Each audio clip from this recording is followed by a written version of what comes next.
Welcome to All Things Green. I'm Shelby, here with my co-host Anton to discuss a variety of topics from across the sustainability universe. Anton, how are you? I'm good. How are you today, Shelby? I'm good. We normally reserve this time at the top to catch up, but I have some important news I need to share, if that's okay. Do tell. I wanted to share that there is a case that is being presented in front of the Montana Supreme Court. Or sorry, it's being presented in front of the U.S. Supreme Court, but it's out of Montana. We talked about it sort of off air a while ago that we were so excited. Let me give a little context about what this case is, of why we were excited about it. So it's this youth-led climate case.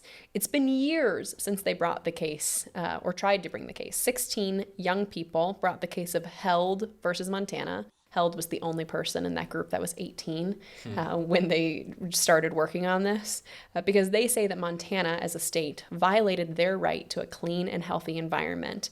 So they are suing, saying that by promoting the oil and gas industry, Montana was putting that industry's rights over the rights of the people. So they've been waiting for their day in court since March of 2020. Okay. What a crazy time for them to bring this. The world got a little wild. And at the time when they brought the case originally, the plaintiffs ranged from the ages of 2 years old to 18 years old.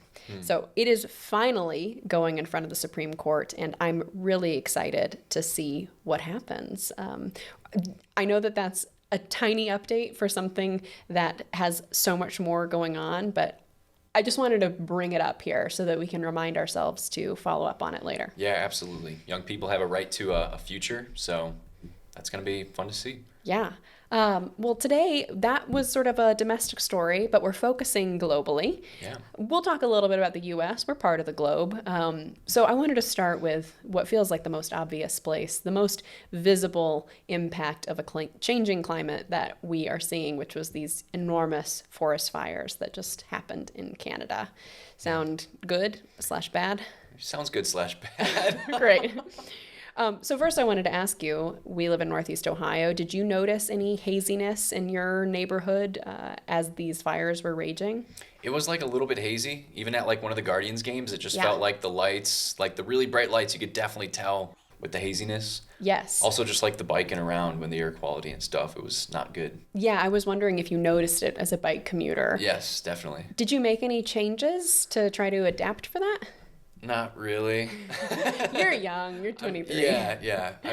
It was definitely like harder to like pedal and like just breathe and stuff. I felt like the mask wasn't really necessary for me to make my commute. Yeah, and we're also not in the area that was most impacted. Yeah. Northeast Ohio definitely saw some issues, but we weren't in New York City where the sky went orange. Right.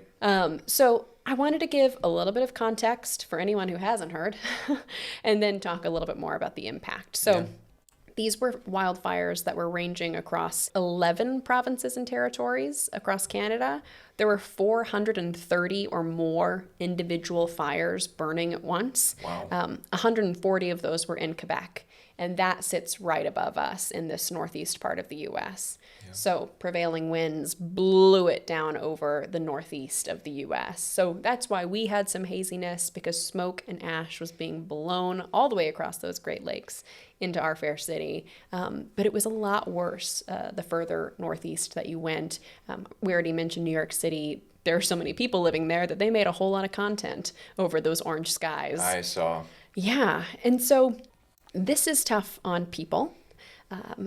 For you, you mentioned that you noticed a change in your ability to cycle at the rate that you might be able to normally. Yeah. But you're also young and healthy and don't have any other chronic conditions that would make it especially unhealthy for you, even if it's not ideal. But someone who does have a chronic condition, or pregnant people or older adults, that was tough. And some people did make changes. So running air purifiers inside, or as you mentioned, even masking. So sort of the return of all the masks that you'd thrown aside after we all got vaccinated for COVID, pulling out those KN95 masks, because that's the only thing that would actually reasonably protect you from the small size of the particulate matter. Yeah.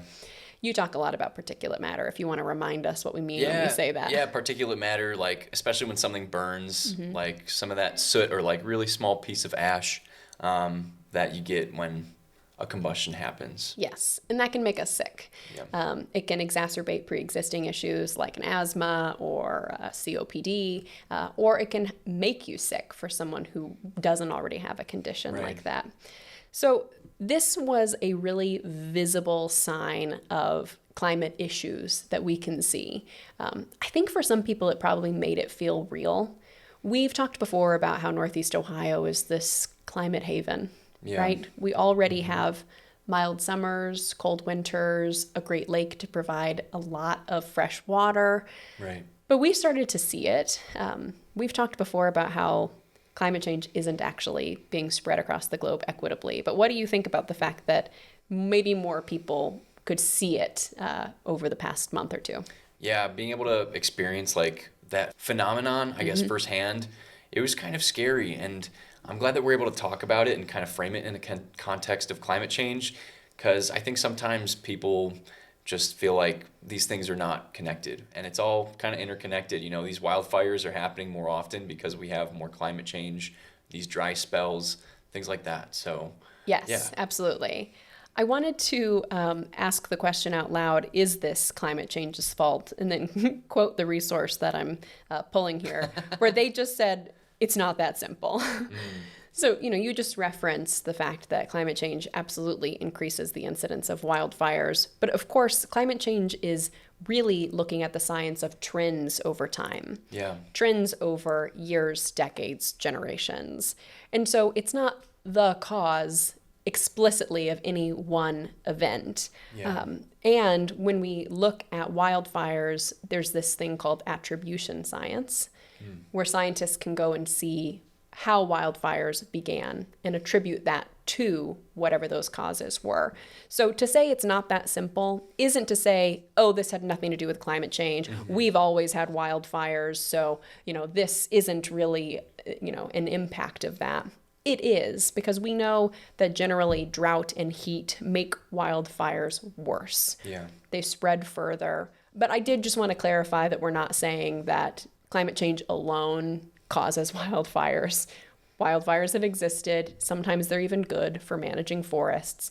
But this was an instance where those attribution studies are likely to show that even if climate change alone didn't cause it, it exacerbated the issue. And that's how it spread across so much of Canada. And then that impact came down into the northeast of the U.S. And there are projections from scientists showing that that smoke and ash will make its way all the way down to Florida, which is pretty insane. That is pretty insane. I wonder, probably nothing like super hazy down in Florida, but still those chemicals and that particulate matter, like you're saying. Yes, right? Definitely. Yeah, that's really interesting. Interesting, kind of sad, but just another way for us to sort of visualize and experience in real life some of these impacts of our changing climate. Yeah, 100%. Well, I'm all set on the Canadian wildfires. Luckily, they're starting to die down a little bit. So let's move on to your next segment. Yeah, absolutely. So my next segment is going to be piggybacking off of your segment a little bit. We talked about burning forests. Now I'd like to talk a little bit about preserving forests. Oh, we're very pro preserving forests here. Pro-tree. Pro-tree. So Politico came out with an article in the wake of all of this Canadian wildfire talk, that old-growth forests are really important to keep around as climate change gets further along. One of the reasons is they actually prevent wildfires from happening. Ooh, yeah. How would they prevent? How does an old growth? Ooh, say that 5 times fast. Yeah. How does an old-growth forest prevent a wildfire? Yeah, so these old-growth forests, they've had a lot of time to grow with one another. These trees are like hundreds of years old sometimes, and they have like roots going all over the place. And so when they retain all of that water from like heavy rains, they can actually like dissipate some of that moisture to other parts of the ecosystem, so it's less droughted. Yeah, it's sharing. Oh, that's so cute. That reminds me of a book I read, but we can talk about that later. Yeah, we should, and we should. Yes. Another point about old-growth forest is they're actually really good at sequestering carbon. And we've talked a little bit about carbon sequestration on the podcast before. Sometimes it's like a man-made process where we're taking carbon out of the air. Sometimes it's like a sea of algae or seaweed that we plant intentionally to try and take carbon out of the atmosphere. Another way that we do it is we plant trees. And planting trees is great. Thanks for clarifying that. As we said, we're pro-tree. But one of the points about planting new trees is that they just don't sequester as much carbon as old-growth forests. And so when we go forward with developing new fracking and coal plants and stuff like that, we can't just think of it as offsetting our carbon emissions with these forests. They take decades to mature, right? So I'm glad you said that, as that was the first thing that popped into my mind, was this idea of carbon offsetting, where you'll happily purchase a product because it says something, we offset by planting trees, which, isn't a bad thing, pro-tree, but doesn't actually make up for the destruction of old growth forests. It sounds like you're telling me. Yeah, that's 100% right. So what we really want to see is we want to be protecting current public lands that have old growth. We want to see trees planted, and we want to see those protected so that they can become old growth forests decades and decades from now. Yes. It's like that old saying, right? The best time to plant a tree was like 80 years ago or something like that. Is that how the original phrase goes? Yeah, I think the best time to plant a tree was like 80 years ago or something like that. Yeah. But like that's the thing. Like we can't just be expecting to offset all of our carbon emissions by planting new forests, because they take a long time to mature. And even beyond a carbon sequestration point, old growth forests are really good at promoting biodiversity. Oh, yeah. So like, for example, you need old growth forests if you want to have bats. Like they need these really big trees with like the really big sheets of bark. And like sometimes you even need those big trees with big sheets of bark to die off so that like the bats can actually like get underneath the bark and make a little colony and stuff. Oh, I love Yeah. that. I also love bats, so. Bats are pretty cool. Yeah. Yeah. Another point is pileated woodpeckers. They need at least like 14 inches, like a 14-inch branch in diameter to be able to nest. So like, that's not maybe a old growth forest, but like it just goes to show if you want biodiversity, these things take time. Totally. This makes me feel like I need to plant some trees so that I can start building up the next old growth forest. But I don't know if my lawn will be big enough for a whole forest, but it couldn't hurt. Every tree counts. I have to ask you a really specific question about trees. Do you think there are old growth pawpaw trees? How long do pawpaw trees live? So pawpaw trees, they usually last like 30 to 40 years, and they don't get like super big around. It's not like an oak tree that you're thinking about. But there are like forests in Indiana where like it's just like a forest of pawpaws, which I think is the coolest thing. I thought you might. Like a food forest, you know what I mean? Yes. Of just like these like 30 to 40-year-old pawpaws. Yeah. I don't want to take us too far off track. I wanted to know. Don't get me talking about pawpaws, Shelby. I know. I'm sorry. What a dangerous game. I was going to say earlier, I mentioned that book I was reading, and I wanted to say that I read this book called like The Hidden Life of Trees. I think you read it too, right? Yes. And it was all about sort of the ways that trees are connected. It was talking a lot more than just about how they sequester carbon. Like this guy was definitely a scientist, an arborist who was interested in trees for the sake of trees, almost like the sort of right of nature stuff we've talked about in the past. That's right. But absolutely, they've got these like interconnections, and that also helps them communicate with each other, is what I think we learned. So they can be aware of when there is a change in the ecosystem and sort of support each other. Yeah. It's amazing. Highly recommend. Anything even like disease, like protecting against disease. Yeah. Yeah, I think that's really cool. So yeah, definitely got to plug that in the show notes. Absolutely. The Secret Life of Trees, or The Hidden Life of Trees? Maybe The Hidden Life. The Hidden Life of Trees. We'll make sure it's right for everybody. The Secret Life of Zach and Cody. Yeah, exactly. It sounds a little bit like a Real Housewives, Secret Life of Trees. But it was great for anyone who's interested in learning about both the sort of carbon emission part, but also just the interesting interconnectedness of these old growth forests. Yeah, 100%. Well, that's all for my segment, Shelby. I'm going to hand the baton back over to you. Okay, we're going to keep it on a tree theme. I like trees. We're pro-tree.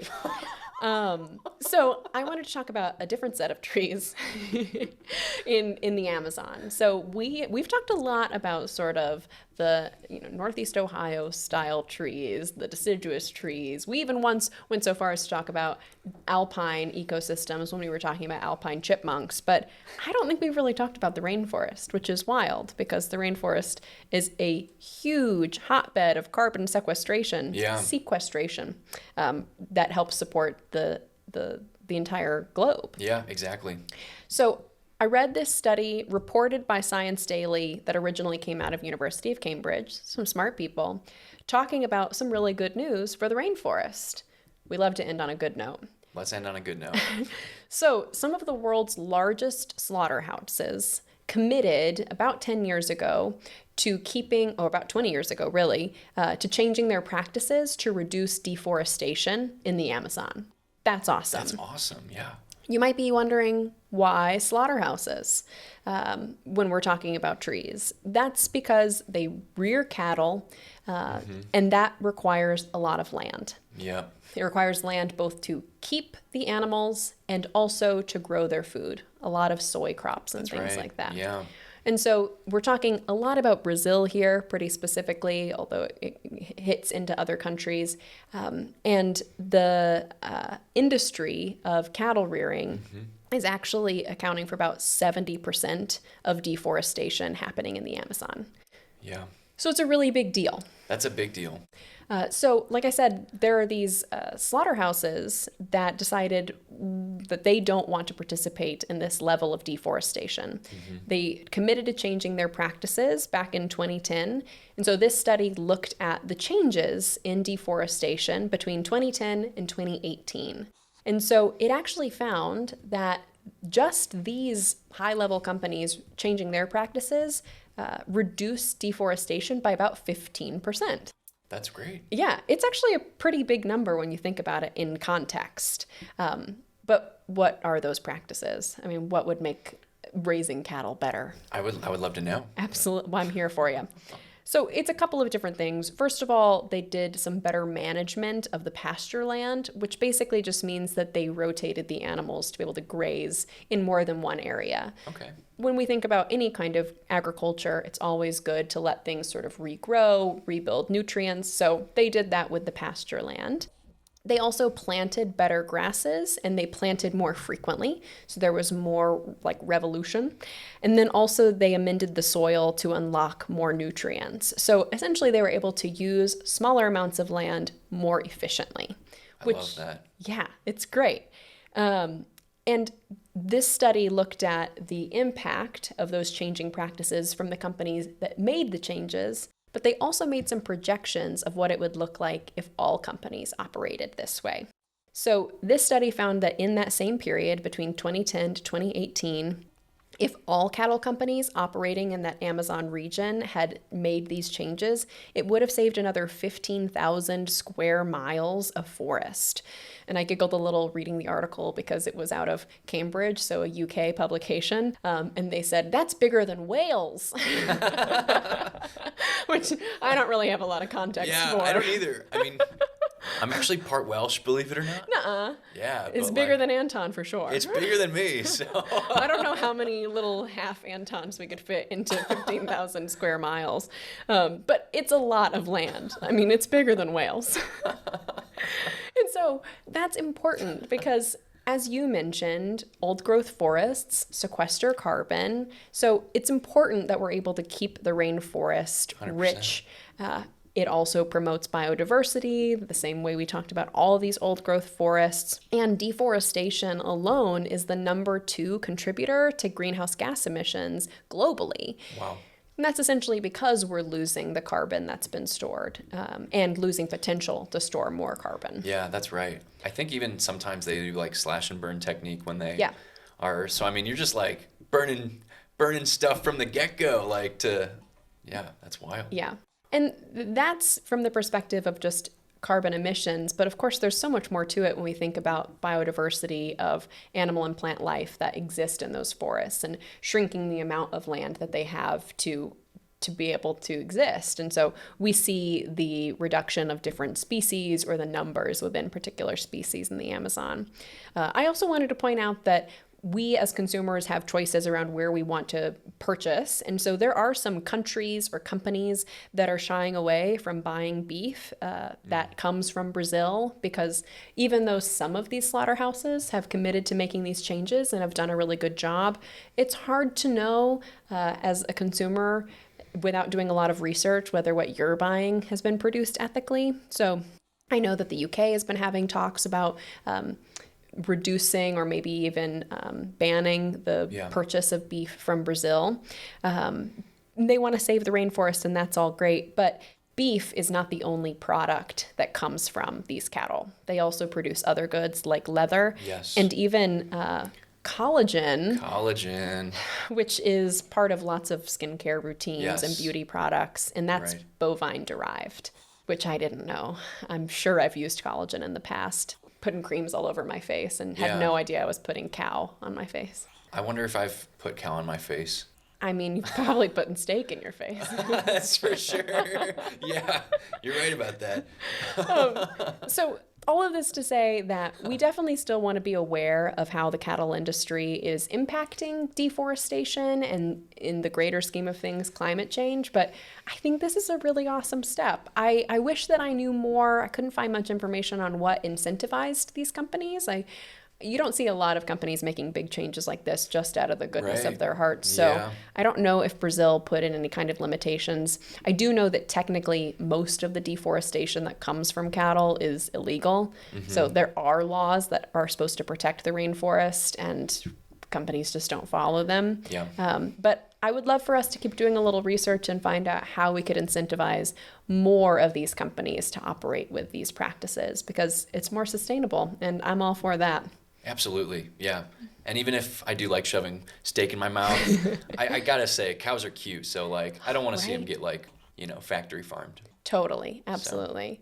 So. Well, thanks for talking all things green with me today, Anton. Thanks for talking all things trees with me today. Thank you, Shelby. You want to tell everybody how they can keep up to date with us? Absolutely. If you'd like to stay connected to us, be sure to follow us on Instagram and TikTok at One Planet Media. That's ONE1. And if you'd like to rewatch full episodes, check out our YouTube channel, All Things Green Show. You can find all of our sources from today's episode in our show notes. We'll be back at the same time next week to bring you more news. Thank you for being a part of the global sustainability movement.